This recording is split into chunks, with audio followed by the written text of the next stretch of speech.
Pašā rīta agrumā pamostos, redzu vienīgi televizors, kā jau vienmēr televizors. Jā. Pamosties, bez tevis vēl 4 sveši cilvēki mostās un arī brīnās uz tevi skatoties. Kāds jauks rīts, jo tikko taču bija aizvakardiena, bet kur pazud vakardiena, par to domāsim rīt. Pamodies, nobļāvies, ka bail. Nevar taču nakti klusēt, ja istabā ūdens rodas no vecpiebalga zieda. Ja? No rīta pamosties un zvans no Latelekom, kā pa nakti 4 stundas es runāju ar sekstelefoniem. Reiķins kādi 100 lati reāli izdzīves, tad citu. Jā.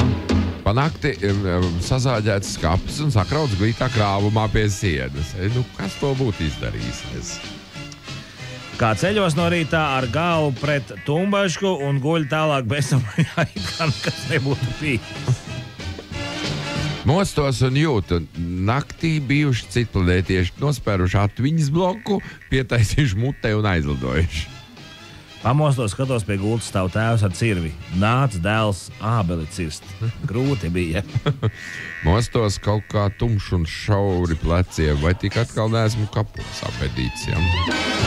Mostos un skatos, stāv kā briedis mans sīkais pie gultas un prasa piķi.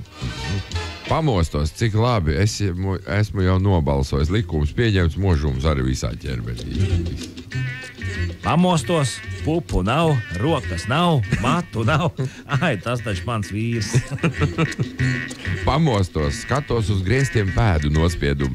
No tām pašām kedām, kas man kājās. Jo, Pamodies, redzu, trollis manā priekšā.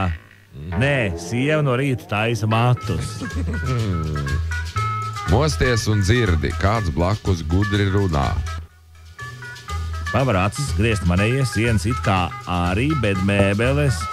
Esmu pie kaimiņiem stāvu zemāk. Blakus griezt lampai radusies vēl viena tāda pati. Man ir tagad 2 lustras. Pamostos un jautāju, Maiga, tu?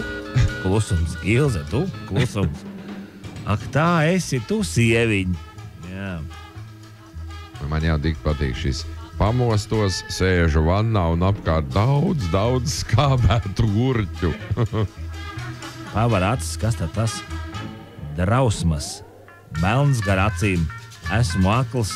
Da nē, tikai gāju uz vēdera ar galvas pilvenā. Gulēju uz vēdera ar galvas pilvenā. Nu, ko mēs esam visu sadarījuši?